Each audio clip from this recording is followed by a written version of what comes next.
We're not messengers. I don't just give fees out or I have a rate card and start giving loads of numbers out. 1 video for this and 2 videos for this. Because there's 2 things. One is we're going to be always looking for the best deal within that deal, because not every brand has hundreds of Ks. When you're negotiating, it's very important to be aligned, and that comes to understanding what they need.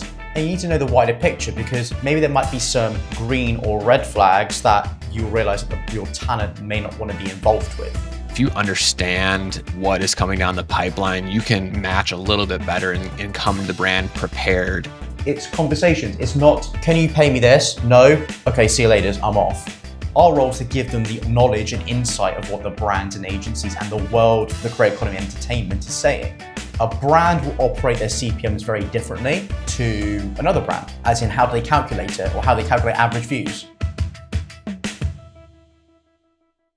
Hey everyone, welcome to the Creator Ops Podcast. I'm your host, Thomas Schreiber. The goal of this podcast is to educate you on becoming a great operator in the creator economy. On today's episode, I talk with Chris Smith, the head of agency and partnerships at the Gold Studios. The Gold Studios is a creative studio that works with YouTube creators to produce some of the platform's biggest shows. Chris leads celebrity and brand partnerships, oversees campaign management, and works closely with both agents and rising talent to build standout digital media collaborations across YouTube and beyond. Whether it's structuring long-term sponsorships, helping creators land premium brand deals, or innovating on new monetization strategies, Chris brings deep insight into what makes partnerships actually work. During our conversation, we talked through a lot, including how most managers and agents actually sell brand deals today, why creative first pitching beats rate cards and unlocks higher value sponsorships. We'll walk through Chris's brand deal process from outreach to pricing to closing, how Chris sells YouTube integrations by matching upcoming videos with brand goals, the importance of planning content calendars ahead to increase sell-through and repeat brand work, why short form is crowded and how long form YouTube sponsorships are still undervalued. And lastly, we'll talk about creative ideas for mixing traditional advertising formats like logo ramping into YouTube content. And now, without further delay, here's my conversation with Chris Smith. Will you walk us through how most managers and agents typically sell brand deals, and then we can kind of dive into your process and the nuances of the two. But I think it's really important to just kind of level set here and understand how typically it's done right now. Yeah, I think there's a couple of ways. Obviously, there is just top line. I'm going into details on each one, but there's going to be people who come inbound into an agency or a talent in the DMs or an email address. And that's been, I think, traditional way of people in influencer marketing agencies reaching out, get in touch with as many talent as possible, try and compile a list if they're going directly to a brand, helping them out. And that's obviously been effective because it's very clear on what they want, it's what they need. They usually state a brief and they have kind of creative options as well. On top of that, though, obviously some agencies that we have a relationship with at the Gold Studios and myself is we have people who come in and say, hey, Chris, I don't know who you've got. We need X, Y, Z. Our role is obviously to ask questions and help them with that process. And I think that's where it comes with even both sides of the outbound, which I'm going to mention in a second, is have to be asking questions, understanding what they need, what the wider picture is, etc. And I said the outbound part is reaching out to brands who think we've got some sort of creative alignment or talent, kind of, it makes sense to involve their brand within the talent's content, or if it's a comedian on stage, or if it's even for real estate on their digital pages, which we'll get onto in a second later on. It's kind of like that outbound stuff. Now, there's questions of whether it's outbound worth it or not, because cold calling is, I've done it before and I still do it really to agencies and brands, but you kind of want to balance the both, because I feel like if you're getting inbound, it means you're marketing, if you're an agency, well. If you're a talent, obviously you're getting out in the right places, but at the same time going outbound and pitching creative ideas of how that brand can get involved, I think it's highly effective and well done in the right way. But those are like the two main ways. Yeah. And the typical way is, hey, we've got this talent. We think you could be a great fit. Kind of broad, not very specific. The brand comes back and says, all right, yeah, let's have a conversation. And then a lot of times it gets to pricing way too quick. It says, hey, the brand wants to know what's it going to cost to work with X. You know, you haven't talked about creative. You haven't talked about the alignment. And I think explain kind of how you typically will sell a deal, because I think it's very different and it helps avoid some of the pricing conversations too early on. I think I agree with what you said. Some people go straight to the price. They're like, what's it going to cost to work with Tyler Regan, TA Tech Tips, Tucker, whoever our talent is. And I've been very big on the messaging in our company, and I'm not speaking for other agencies, I'm speaking for what we believe in, is, we're not messengers. I don't just give fees out, or I have a rate card and start giving loads of numbers out for one video for this and two videos for this. Because there's two things. One is, it's very hard. You can't sell anything if you don't understand what the brand wants or the agency need. So no one wants to be sold to, right? No one wants to be sold just random things. I think when you're negotiating, it's very important to be aligned, and that comes from understanding what they need. And you need to know the wider picture, because maybe there might be some green or red flags that you'll realize that your talent may not want to be involved with. And also you can understand a bigger picture. For example, are we driving awareness? Are we driving conversion? As someone who represents 300 plus talent in the UK and US, I do have an understanding of which of our talent work better on conversion and some work better on awareness, views, and in return. Like, it really depends on what they're looking for there. And also at the same time, we may have talent, they may reach out for a certain talent, and we're understanding from the discussion of alignment, like, things don't work. For example, some talent are very strict on usage. I am in general as well, but some are like a bit flexible depending on the brand. We may have talent who may suit more better needs on the usage side to help with the brand. So then, like, it almost goes into those little things, and then you can understand what the pricing should be. I just think I don't want to be giving fees and pricing and packages to a brand when they just think that I'm picking it out of midair. I'm not saying people do, but if I'm understanding what the wider picture is, there is more thought from our side. And at the same time, I think that's more like very logistical, like details. I think the other side of it is the creative. The way we've sold YouTube and short form now more and more is we sell it based on creative as well. So it's by some brand deals, like the creatives, the brands won't match the creative, fine.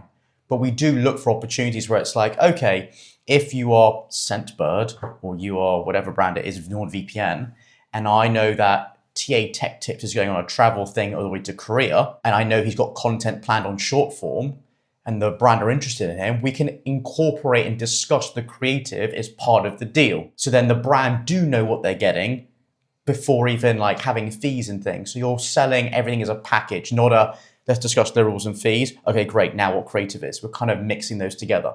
Yeah, and the reverse roles I think is really cool, of putting off the pricing conversation a little bit so that you can build some excitement. Say, hey, they're coming out with this video in 2 months. We think you guys are gonna be a perfect fit for X, Y, Z reasons. Here's what we're thinking. Here's kind of, the gist of it. We think you could integrate, at this point, if it's a long form, if it's a short form, we're thinking, this could be really cool as far as integration goes. And that's very different because most brands, like you said, they want to get to pricing so fast, especially I found it on short form, they really want to get to pricing before you even have a chance to talk about the creativity of it. What are you thinking? Does the brand really want a detailed script? If so, the specific creator isn't going to go for that. Like, it's a little bit more loosey-goosey.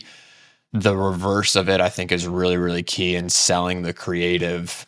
When a brand does come to you and they're pushing really hard on price and say, hey, I don't want to talk about creative yet. I want to do pricing first. What's your typical response to that? Because I think that's a pretty common thing that a lot of managers or even creators that are managing their own brand deals, they get into this rut of just sending their pricing deck. And then they're like, oh, I didn't hear back. And there's a lot of dead air and dead conversation. It's annoying when that happens, especially when it comes to the YouTube side. I'm a bit more strict on the whole creative bit, especially when, and I'll focus more on YouTube here because especially with YouTube, it's very, very regimented. So what I mean by that is short form. And it depends on the talent. It depends who they are. Like, this is not just for everyone, because some people will say to me, Chris, not everyone just does a quick video and goes, oh, that goes on TikTok. I get it. Everyone's different, but some do. But with YouTube, if you think about how much thought goes into the creative, to the actual planning, to the actual filming, and then the editing, then there's the editing of the editing, and then it's the thumbnail stuff, and then it gets out. And as a YouTuber, you need to be ahead by 3, 4, 5, 10 videos. For our side, we're a quarter ahead. So the YouTube channels that we build and launch and make. Now, because I need to be very strict on those things, because I can't say to a brand, you're going to buy a slot on this date, that can't move. Like, that is your slot. So then I have to align then on deliverable dates. So I have to make sure that I'm kind of discussing internally of like, what do you need? Do you need a video going out on this certain date or whatever? Because I can give you a fee, but if we don't move in the right way, that will be sold to someone else. So I kind of push it back harder on YouTube. If it's short form, it's going to affect pricing anyway in general, like if they want it quickly. But my big response, I feel like it's happening less, is that we're really discussing the actual details of the campaign. Because I feel like back in the day, and I say 3 years ago, back in the day, is I feel like, which feels like ages ago, but it's weird. And fees used to be at really crazy numbers, because I feel like what you said was happening of, if it's an agency, brands are getting, wanting to work on TikTok quicker. We need to get 20 talent. And it's kind of like a quick process. And I think now, not saying they weren't thought out, but now because they've learned, there are different steps happening. I think to go back to your bit about the YouTube thing for creative, I think when you talk about selling and this affects the pricing part, which you're kind of mentioning, is with YouTube channels now, I think what's happening is brands are starting to not realize, I think they're missing something where they're not realizing that on the pages or a channel, talent have different sort of formats and series. And I think there's this bit of a thing where it's, let's say your podcast had 3 different series. It had one talking to management, one talking to creators, other one talking to brands, whatever it was. Those are 3 different series. And I can imagine you would talk about different things in them. And I'd like to think each series does amazing. But let's just say one does less than the other and some, that's, literally, but that happens. But, you wouldn't say that your podcast reaches these amount of views on average, because there are 3 different types of series. But if I were to break them down, the one with management does higher than the one with creators, and the brand one does something in the middle, then the pricing has to be very different on each one. And I feel like what's happening is the brands are looking at a channel and going, Tucker's channel, Big Tug, who has topical takes, he has, which is a Saturday, his primetime show, and Wednesday reacts, and he's had a few more series coming out, is topical takes does about 400k average views plus. The reacts one, naturally reaction content does less anyway in views in CPMs. But that probably does closer to 280, 300. Pricing is very different for both. And I think that's why the pricing comes in. They just go, oh, we've got a budget of 5k. We want it on the Saturday show. And I'm like, okay, when's the video need to go out? Oh, we need to have a video go out on a Thursday. Well, it's just not going to work, is it? So then the details about the campaign, and I might advise them to go on the Wednesday show because their budgets are lower. Those kind of combos start with, that's kind of the pushback on the pricing. But also, again, you bring in creative along with it. Totally. And I think I want to double click on what you said in terms of the planning of the content, especially for longer form YouTube. But I also think short form creators can benefit from it as well, in terms of, if you know your, like you said, your next quarter, that's obviously a ton. Most, YouTubers, maybe a month or 2 out. But if you understand what is coming down the pipeline, you can then match a little bit better and come to the brand prepared. I think sometimes creators and managers and people will go and they'll just be very open-ended with it, right? And say, I think this could be a match. And then they're having the brand do the work of, all right, well, imagining what it could be. And I think some brands like that. They like a blank slate of, here's what we're thinking. They're very specific. But I think a lot of brands, especially if they're working with a lot of creators, they want to just know, hey, this is what I think is best. Here's the timing of it. Here's the video that I think you could be perfectly integrated into. I think is just really important and kind of, it helps take the work off the brands. I think what it does is it knows what you're buying. I wouldn't buy a car if I didn't know any details of how much horsepower it had, or it's 0 to 60. I mean, that's maybe a bit too much. Everyone's different. But I would make sure I knew the details. Or if I was buying a house, I'd make sure I kind of knew the history of the house. Or, if I was buying a new pair of shoes, I need to buy some running shoes. I'd look at all the history of what's the, reviews of that running shoe and that kind of stuff. You look into things. I mean, we're in the world now where we have so much information. It's funny though, we have so much information, access to it, but no one wants to use it. I don't know, everyone's different, but it's just so funny and ironic. Now, as you said, I think what was happening, I think is still happening, and what I'm doing is very different. I think it will change that. I think more and more people will do this, is I'm going to a brand, as you said, I'm saying, right, or I'm asking the first question of, if it's an agency, who the brand, and they go, it's NordVPN, or Surfshark, do a lot of work with both of them, or Scentbird, and I'll ask them, okay, when's the video meant to go out? And they might say anytime this quarter, which I love, because then I can go through our catalog of all the videos I got planned, and I can give them 7 options.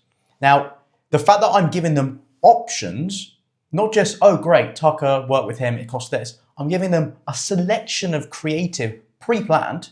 Okay, we're going to go on April 1st, April 14th, and I go, oh, that video is why college dorm rooms are so rubbish, or like why they're always messy. I'm like, oh, Scentbird, interesting. I'll make a note. And I could go through and get 5 options.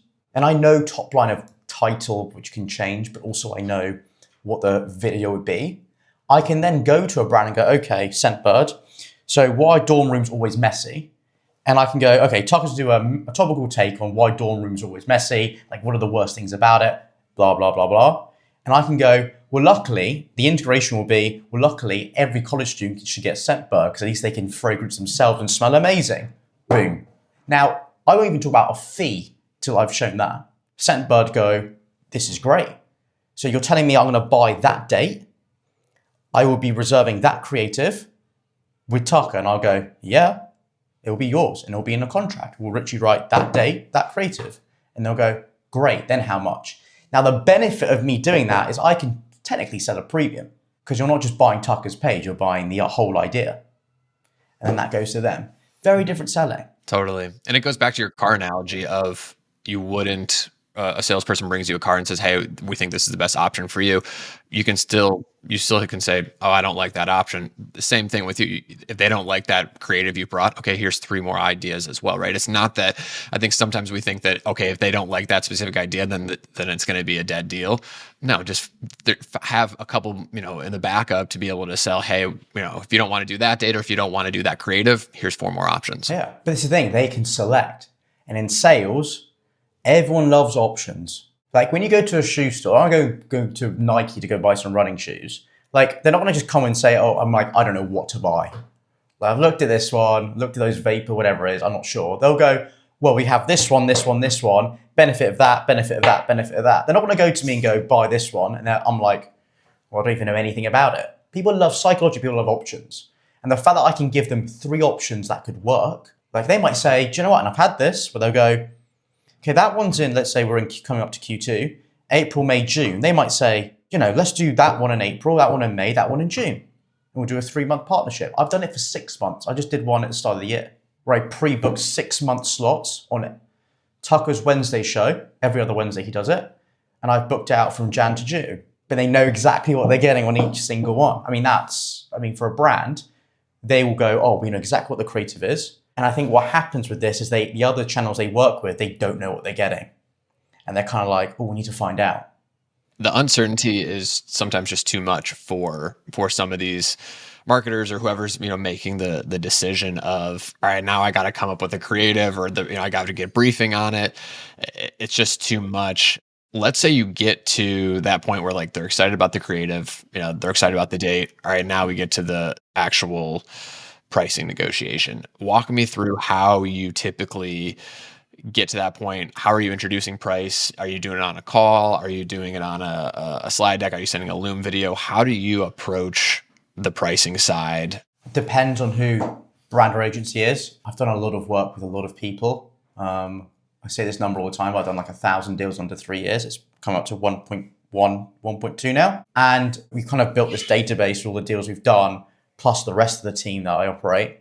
And we do have an understanding of where most brands put CPMs or pricing.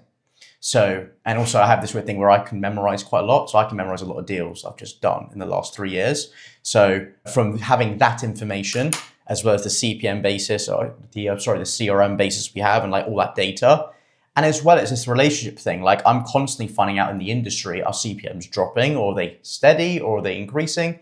Like I know with TikTok 3 years ago, CPMs were crazy. Like some talent were getting some crazy fees. And even I was like, what are you doing? Like, I don't know if that's going to work for repeat work. So that's how we've done it. Regarding if it's a call, if it's an email, is it a phone? No, it depends on who I'm talking to. Some people like to get on calls, some don't. Like, I love a call. But at the same time, how do we kind of figure out where their pricing would be? I've told you about that data information we have and obviously from experience. But at the same time, like I'm very, very, very analytical is not the wrong word. I look when I'm having conversations of email and phone, I take very bits of information to understand kind of where they're sitting. Things from Are they having 10 talent on that campaign, or is it a mass campaign of 30, 40? And they're going to probably work on a budget that's going to be spread thin across loads of people, which means CPMs are probably going to be lower. Are they only going in for 1 or 2 talent? Are they, if it's an agency, are they pitching talent before even having the campaign officially go ahead? So it means they're in a kind of pre-stage, which means buying power is, if the brand really liked them, buying power technically is on my side, you could say. Like, all these little things, you can get little bits of information and understanding of where you sit in the conversation. I think the big thing for me is I do not want to be sitting down when it comes to the pricing bit and make them surprised of what I'm going to say. Because I've probably given some hints and just kind of direction on where we are. And, maybe even before we get to the fee stuff, they're kind of like, I think we're going to be too high here, but we are looking at this, Chris. And I'll be like, do you know what? There might be a discussion there, but it kind of depends. Yeah. And when you're giving those hints, tell me, what do those look like as far as, are you saying, hey, like our minimum is X, for this price? I actually think it's probably going to be out of your range based off what I know so far. Are you setting an anchor knowing that you're going to need to negotiate a little bit down? How do you view that? Once again, so dependent. I've mentioned a lot about views. Once again, it depends on the brand's thing. Is it about conversions? I will be dropping in conversation of what we've done on conversions for that talent in the past with maybe not the similar brand, but near enough. Viewership with YouTube slots. Like, hey, if Doug Sharp, one of our channels, has got 1 slot left in a month, let's be honest, it's going to be a different price. Different price. Like, it's got 1 slot left. If the supply is there, the demand is there, then and the supply is minimal. That affects things, and I'll probably mention that to them. Like, there's loads of things you can say. It's just, once again, it becomes an honest conversation. Some people have been so good with me where it's like, Chris, like, it's a big brand, I know. We have not got budget. Like, it's a new thing we're doing. So if someone tells me it's a new thing they're doing on TikTok, I am then understanding where they are, but also I'm very, very willing to see how we can work together to make it work for them so they can get repeat work, campaign, work with us, etc. Like, so situation. Like, the whole 3,000 deals or 1,000 deals are done in 3 years, all different. And for those deals that were like first time stuff, Chris, where they're trying to test something different out, they can't put a ton of money into it. How do you approach those? Because I think that's where I think sometimes we can fall short in terms of our long-term thinking of, hey, maybe I have to give up a little bit now in terms of price so that I can show results and then I can get a longer term partnership. Yeah, I agree. I did a talk, I did it in Jan, and I discussed the benefits of the long-term thinking with this stuff, because we work in an industry that is no guarantees, like as in the creator side. They don't get a paycheck every single month, it's guaranteed. They may have an absolute 0 month. They might have an absolute bonker month 3 months later.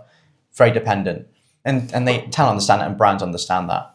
So when I am talking to talent, we're talking to a brand about something that I think the talent would really like, but I know they're doing something new. My role is not to just go, well, if they're not going to pay this, move on. I believe my role and my team's role is understand, okay, I think it'll align with the talent, but like, what are the brand are really looking to do long term?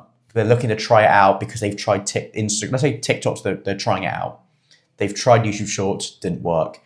They tried Instagram, didn't work. Tried Facebook Reels, didn't work. And they try and do TikTok. I would actually go into the whole conversation of why it didn't work on the other platforms to understand their thinking. I might advise them and consult them a little bit on why it didn't work and how we can make the TikTok one better. If they're willing to discuss that and even willing to try and give us a little bit of power in terms of helping them run that campaign with our talent, then my conversation with our creators become very easy. It's because it's like, okay, we're looking at something new. You like this brand, and I think it aligns really well. We just need to help them through this process, because if they do this full properly and it works, they would want to work with you long term. And I've done loads of deals like that where it's become longer term work. I'm doing that now at the minute with brands trying YouTube out, which is a very common thing happening now. There's more and more of them. And you can imagine with the service I provide, and Stephen and my team provide of, I can give you creative, that's helping them as much as possible, giving the best service possible in kind of the YouTube world, which then means they should be giving us work down the line, and they know that as well. So it depends on that. But I think it's conversations. It's not, can you pay me this? No. Okay, see you later. I'm off. Very easy to do. And those conversations with the creator when a deal like that is on the table, Chris, where a brand comes and you're trying to convince them, you're trying to convince the creator, hey, we're going to have to take a little bit less. Here's what the long-term thinking is. What does that conversation look like? What are you saying to the actual creator saying, I know that we try and get your deals to X dollars. We need to take a little bit less here. Here's my thought process. How do you talk to them? When I've signed talent who are new, they'll say things like, oh, my hard minimum is X. And we'll discuss why that. And by the way, this is not because talent are being greedy or anything. I think this is more of an educational thing. So you get some talent who, and I had a call actually with the other one, Taha recently, who's out in Canada. Lovely, been doing really well since signed. And he's like, oh, my minimum's X. I said to Taha, I was like, Taha, I think you're great. And I was like, but why? And he's like, because it is my time and effort. And my joke I say to people is saying, I want to be a millionaire now, but the market's not giving me a million. So let's just the market doesn't lie. And I would want something right now. I'd love to be in New York now in a great penthouse apartment and having a great time. But I'm not doing that because I can't get that yet. We can always go back to that in 20 years time, whatever it is. It's a joke. But I have to have that conversation with them, understand this is a market thing. As I said before, TikTok, before, the fees were crazy because it was a new thing. The market did understand and learn it. It then got to understand it and learn it more, going from average views to 30 days, now understanding, it's about average views on your last 7 days. Then it's average views on your ad content. Then within all this, it was followers don't matter, which is a big thing everyone is discussing at the minute. I don't know if you've seen this. Followers don't mean anything, which I agree, it's about viewership. And the market learns. The market, I think, is learning that YouTube should be more of a thing brands should do. So my conversation with talent is educating those things to them. Because they're not talking to brands and agencies all the time. Their role is to make fun, especially our guys, fun, entertaining content that makes people laugh. And whether it's script writing it or it's filming it, that's their role. Our role is to give them the knowledge and insight of what the brands and agencies and the world of the creator economy entertainment is saying. So that means when I'm having a chat with them, I will always give context of what the deal is in terms of how it went about. Let's say, for example, very strong relationship of mine comes in and says, Chris, I'm working on if it's an agency, working on a 30 slot campaign with a brand. I literally don't know where to go. I want to go to you first because you might have something. And I can say to him, great, we got these people. That's very, very different if someone came in to me directly for Taha or directly for 1 Minute Talk Show or directly for whatever it is. That's a different conversation. I might even explain to them about where that brand or agency operate their CPMs. So what I've learned, which is why I find this world really interesting, and the sales side of it, is a brand will operate their CPMs very differently to another brand, as in how do they calculate it or how they calculate average views. I chatted to an agency out in China who said they do something like, they look at the last 20 videos, they get rid of the one that posted in the first 24 hours, they get rid of the last video out of that 20 or whatever it is, they then get rid of the one that's got the least views, then get the one that's got the most views, and they calculate the average views. Now I go to another one where it'll just be we look at the last 30 videos. Then I go to another one where they say, we actually look at, this is mental. The lines on TikTok, if you look at it on your computer, it's got a certain amount. How many is it? 7? 4, 5, whatever it is. Yeah, 4 or 5. They'll take the lowest out of that line, do it for 10 and do the average views. Which is, I think, I'm like, what? Wow.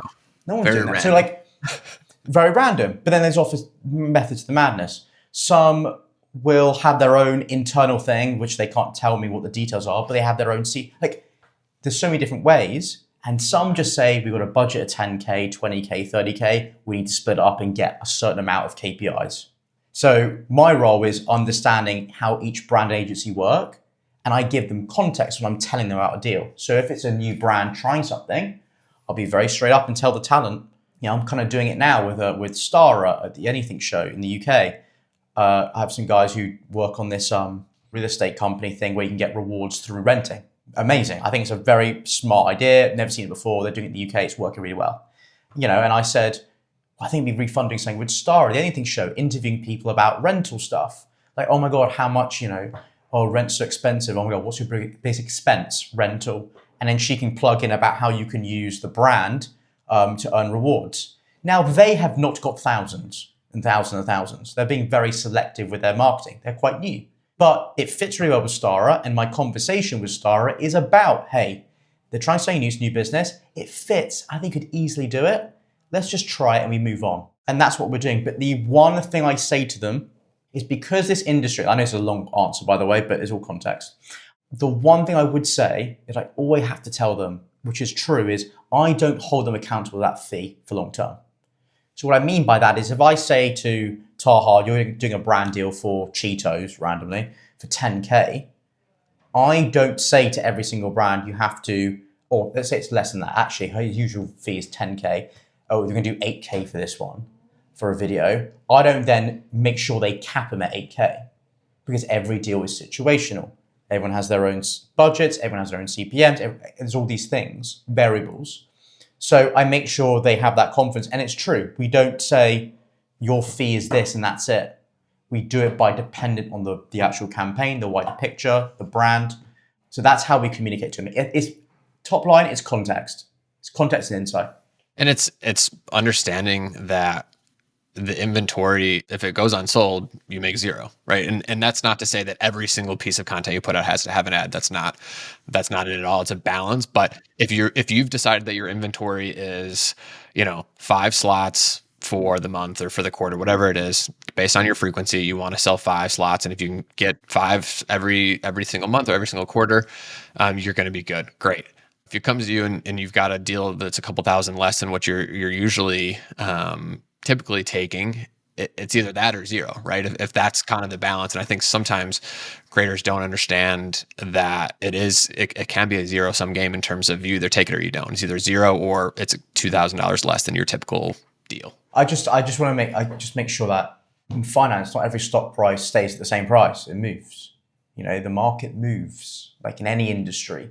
So we have to move with it. But I think especially as we're exclusive, like all our talent's exclusive, like 250, now 300 now, is exclusive with us. There's a lot of trust, and we have to have that because, as I said, we're not going by these your rates or holding you accountable to that. We're going to be always looking for the best deal within that deal, because not every brand has hundreds of Ks, and also their goals are very different. And it's about long-term work. I'm willing to have conversations that make sense. Sometimes it doesn't make sense, we don't move forward. Fine, that's that's business. Early on, Chris, what do you think was a failure that you had as you're just learning the industry, learning how to negotiate, learning this kind of world? Is there a specific failure or maybe like a favorite failure that you have early on? Yeah, for context, I came into this when it's still a startup, I call it, but it was literally just me and Eddie who owned the company.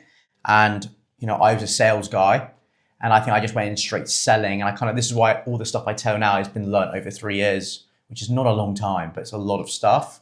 And it was just understanding the CPMs, understanding how people, whether it's an influencer agency or whether it's the influencer, creator team in a brand operate. And also, it's one of the things that I didn't do at the start, which I always do now, is I find out what annoys them and what they need. And one of the things they said was brand talent, manager talent. I mean, this is from their words, giving ridiculous fees. And I was like, very hard for me to tell because I don't know who you're talking about. But I just wanted to make sure that I was being reasonable and not giving them the ick, as people would say. So that was the first thing I kind of did. I realized, I need to make sure I do that, and just re-understood who I'm selling to. And especially with the new industry we're in, I just wanted to make sure that when we give our talent to a brand, they have the best time in terms of they know what they're getting in terms of creative on YouTube. What we say they're getting, they literally get, and more some. If it's doing more than one talent on a bulk campaign, I've done many of these where I've had a great relationship with someone who says we need 20 slots, and we've managed to use our talent for those 20 slots because they matter and they fit, and giving them the best service with that and making it easy for them and the brand. So I think it's just understanding the market. But I had to do it on my own back because I was coming into a startup where one guy, saying take over the sales bit, and my role was taking over the sales bit. So I just had to throw myself into it, which comes with mistakes, but that's part of it. Yeah, that's awesome. I want to go back really quick to YouTube. The idea, and I'm curious what you think, because it's something that I've heard a couple other people talk about, but with a YouTube partnership, YouTube integration, especially for a channel that does a lot of evergreen content that's going to live forever in terms of its relevance. It could catch, once it goes live, or it could catch a year from now, right? In terms of people discovering it and watching it, that lives forever. YouTube integrations live forever to a degree, right? There's some big creators where they'll say, hey, this integration will live for 60 days and then we're going to take it out. Those are the biggest of the big creators, right? That are doing that for the most part. But for most creators on YouTube long form, that integration is going to live forever on the channel. I think sometimes brands underestimate and don't realize the power of that, depending on the niche, because they're so focused on the short form stuff. But in reality, a lot of times short form stuff is being served a couple of times, and in 3 months, 4 months, it could be dead and not to be revisited again. And I think do you see it from your perspective that brands are still undervaluing some of the YouTube integrations and YouTube opportunities? I think there's more convo about brands getting involved with it. I think some don't know where to begin, so they're trying to figure out what to do. Do I think it's extremely undervalued? Yes. The game I play at home with my mates who do not work in this industry, like they work in finance and audit and legal things. It's all like very corporate tie. I say that, I'm in a tie. But I play the game of like, name me 5 TikTokers, Instagram real people, and they're like, oh, it's that guy who does this or this girl who does that and all these things, which is great because basically going to prove my point here. But you don't know the names, you don't know them. They know the content, which is fair play to the algorithms. But then you go to YouTube and I go, well, name me 5 people on YouTube, and they can go on about what the content video was. They could go about who the person's married to, what their kids are, where they live, where they've been the last few videos. Like, and my answer to them is like, well, that's proven my point, the differences. Because if you're spending 10 minutes a week, only a week, which most of us do more, but 10 minutes a week, every single week for a year, it's a lot of time. A lot of freaking time. It's a different connection. I mean, it's 100%. like podcast in your ears, 10 minutes. Even if you're only spending 10 minutes on your favorite vlogger a week, that's a huge amount of time. I mean, the one example I've got is there's this, when I was a kid, because I grew up in Hong Kong, and like I didn't watch I watched UK YouTube a lot, and then there was these football guys, a guy called Spencer Owen who made his own football team called #United, still running, and they're through like the pro leagues. They're trying to get up to like the proper English leagues. And I could tell you what Spencer Owen's wife's called. I can remember their dog's name. I remember loads of the football. I remember his brother who then helps him with sponsorship. And like I know that he does golf. I know what he did recently. And this is like years ago. And funny enough, I bumped into them at an event like 2 years ago, and I was like, I know everything about you. I was like, oh, how's Alex? And he's like, do you know Alex? And I said, no. Nope. I was like, I've watched your videos. So, I mean, there's loads of examples of that. Yeah. But essentially, I think there's different ways of advertising on YouTube. But if a brand could be involved with some sort of creators, and you said ones that have evergreen content, which a lot of ours do actually. You look at ClawQuest on our books, who've been working with for 3 years. He's one of the first American guys we signed.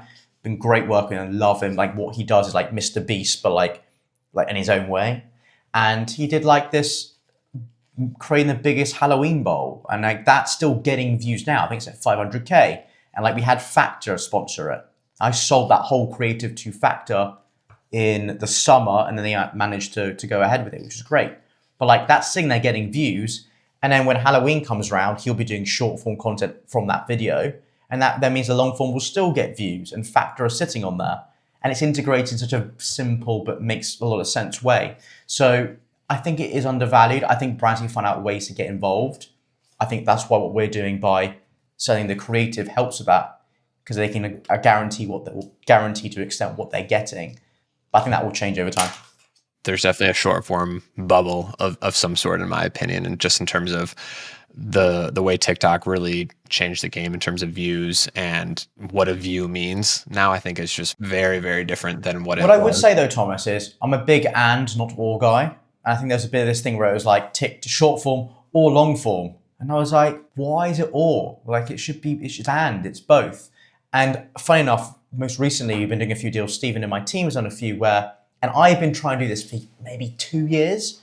and it hasn't happened as much, and I think it's going to happen more because we've done it already, is long form integration in a normal long form video, and then later on down the line, we do a cut down version of it on short form, and it goes on short form.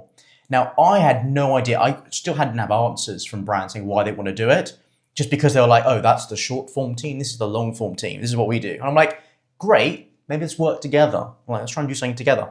Because it's content you've bought and you've got there.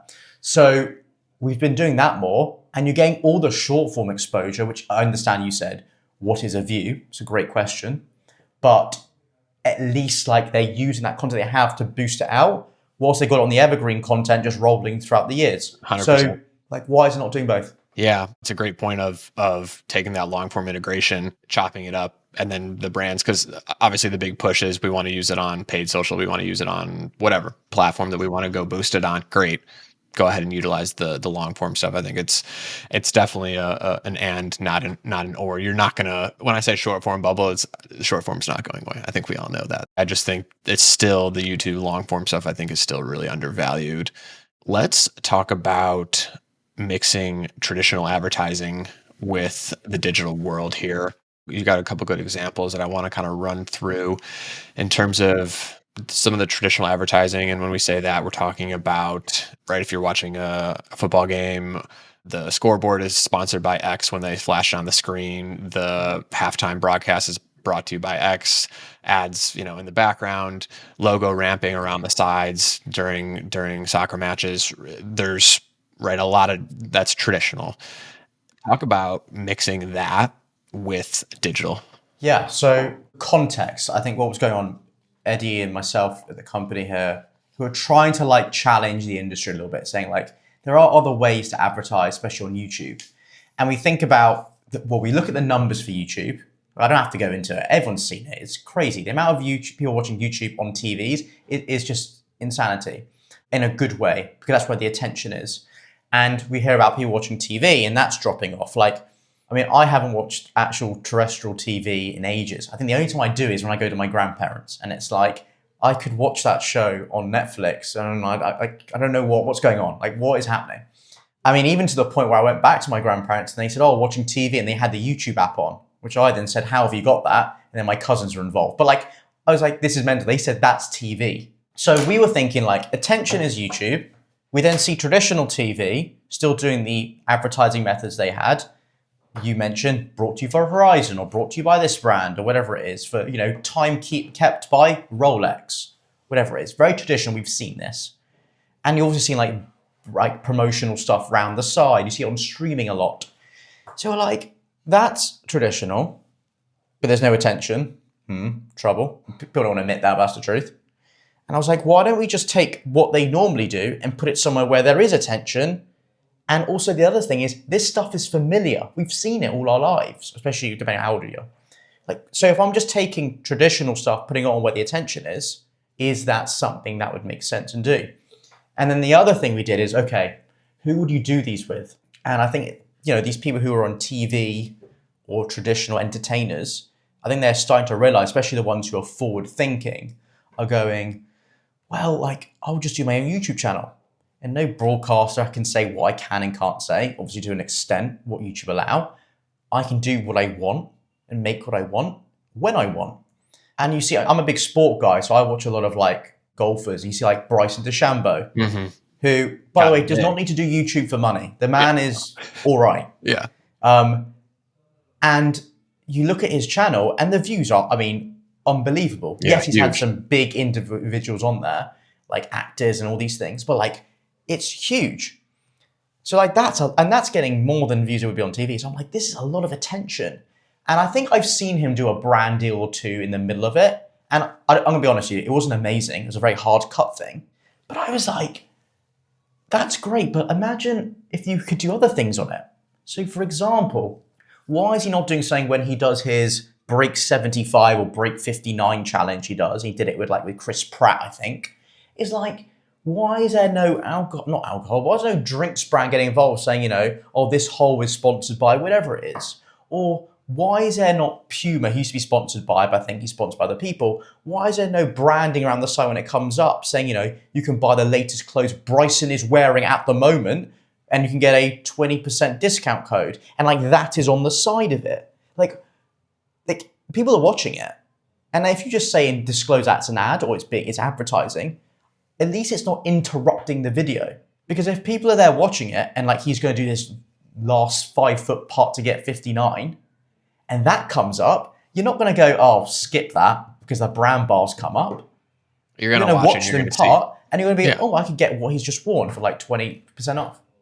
We thought of these ideas, you've got like even entertainers, like there's this big comedian called Jimmy Carr who's like doing these like crowd work things, and other comedians doing it as well. And you're like, why are you not doing something similar? Like during your comedy bit where you're doing crowd work for any comedian, why are you not doing some brand thing where everyone's engaged to hear what the crowd are going to say when you're watching it? So I think it does only work when you've got views and attention. It makes sense for a brand, but no one's doing it.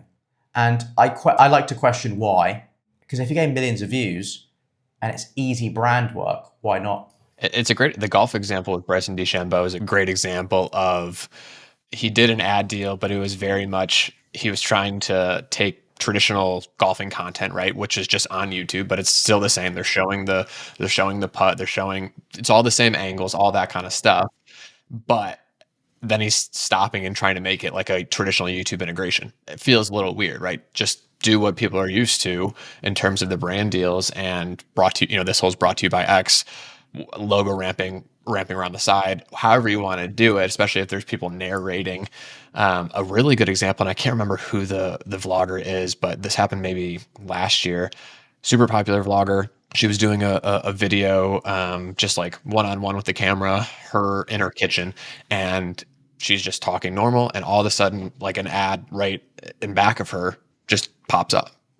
Saffron Baker. It was with a beauty brand. Yes. And people, I just remember LinkedIn marketers went crazy, right? They're like, no one has seen that. We all thought it was so different, but when you turn on YouTube TV or even traditional TV, you're seeing that all day long. But we're just so accustomed to seeing it on that format that when we saw it on a vlog, we were like, what the hell is this? Like, we haven't seen it before. I just think, like, as you said, it's traditional, but like taking it to somewhere new. Let's say there's loads of comedians who do it as well. Like Jimmy Carr, though, I know wears a suit. Everyone knows that in the UK. Like, why is there not like suit supply? Oh, everyone's talking about suit supply in a minute. Why are they not saying like, oh, Jimmy, wear this suit from Suit Supply? It's literally a band that comes up and it literally say, scan the QR code, it's in the corner, and you can do it for 20% off. And like, it goes away. It'll be there for like 30 seconds and it goes away. And it doesn't interrupt. Exactly. It doesn't interrupt. That's the mad thing about it.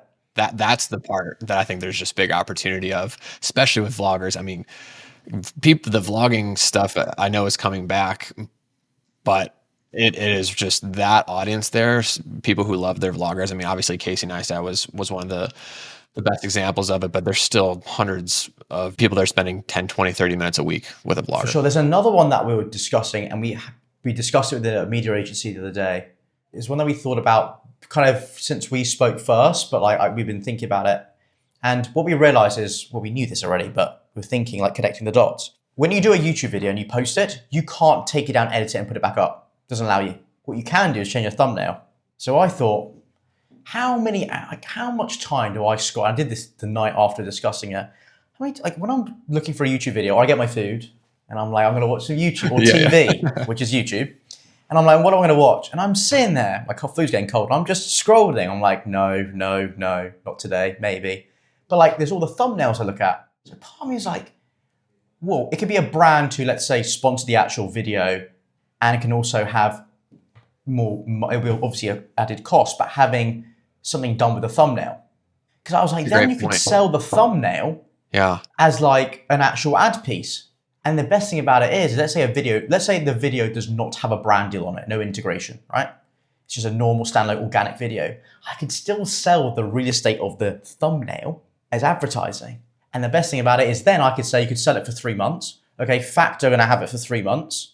And like it's done in a very artistic way, because obviously we have thumbnail designers. And after that 3 months is gone, I can go to send button and say, hey, that video is still getting views. This is the trajectory of views, even after 6 months of it being posted. we do a CPM deal, and there you go. You can get that for 3 months as well. So I can sell thumbnail spots. It's a really interesting idea. I'd be curious to see how many creators would go for it, because I know so many. Obviously, the bigger ones are so particular about their packaging in terms of thumbnail, but I think it's a great point in terms of if you're looking for other inventory to sell and stuff that you can take down, right? If you want to take it down, or if you want to resell it, if you want to sell it for the next year. It's a great point, because the amount of people, especially if you have a bigger channel and you're getting served that video, but for whatever reason you're not in the mood to watch it, you're still seeing. I think for us, I know what you mean by the way with talent. I'd be like, oh, I don't want to put branding. I get that. It's just an idea we had. I think some brands were like interested, and at the same time, we were like, oh, if it was a YouTube channel, which we're doing a lot of brands, we're making YouTube channels for brands. And I was like, if you had some certain episodes or series sponsored, would make more sense. And they were like, yeah, I think that's something of interest. So I think that's where we'd use it. But it's just another thing that no one's thought about, or I haven't heard anyone say. So yeah, I think there's just new ways of doing it. I just think the traditional methods done and taking them from somewhere where there is less attention now to somewhere there is more attention and growing attention doesn't sound like something that wouldn't make sense to do. No, I couldn't agree more. Chris, let's jump into some rapid fire questions here as we're wrapping up. They don't have to be rapid fire answers. Pressure's on now. Pressure's on, yeah. We'll start the clock. In the last 5 years, what behavior, habit, or maybe belief has most improved your life? I took out the whole thing about being judgment. I do a lot of LinkedIn content now on video. I've had to really push myself after 2 years throughout that one. Expectation. I got to 1,000 deals under 3 years because I had no expectation of each one. And it means that in life, when I talk to someone, like when we discussed about doing a podcast, I still did not have expectation of us doing this. I was just like, if it happens, amazing. And I maximize it, a mentality of maximizing everything you can do. Like everyone has a situation. I feel like my life has been a good life as a kid. I just wanted to maximize everything I do. So no matter if it's reading a book or sales or leadership or selling on YouTube or running a business, it's just maximizing. What is one of the best or most worthwhile investments you've made? It could be money, it could be time, it could be energy. Every deal that I've put into, every podcast that's about business, a lot of leadership books. I've started doing now actually psychological, but like psychology and understanding how sales work and human interaction, but time into the business. Like I was in the office with Eddie yesterday on a Sunday, and I was doing content up at night as well. Like it's just time I put into the business, me learning the industry, and also myself and content and getting my brand out. What book would you recommend the most, or maybe what book have you gifted the most to a friend? Simon Sinek, the whole start with why, Tiny Habits. I forgot who wrote it, but Tiny Habits. I don't know if you've read that one. I haven't, but I've heard of it. I can't remember who the author is. The whole thing of little things you do. I did a lot of the exercise things that they do in there. Changed everything. What's the other one? The Negotiate. Chris Voss. Yes. Never Split the Difference. Split the Difference. We had another Johnny from 16th. He God, I thought you'd like that one. It's very Johnny, that. Both of us, basically the same person. God, what other ones have I done? The Art of Not Giving, can I swear? Yeah, I swear. Oh, The Art of Not Giving a Fuck, whoever it was.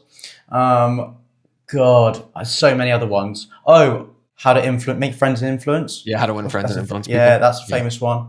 And I do a lot of content watching. So Vin, who was on the Stephen Bartlett podcast recently, I've watched him for years about communication.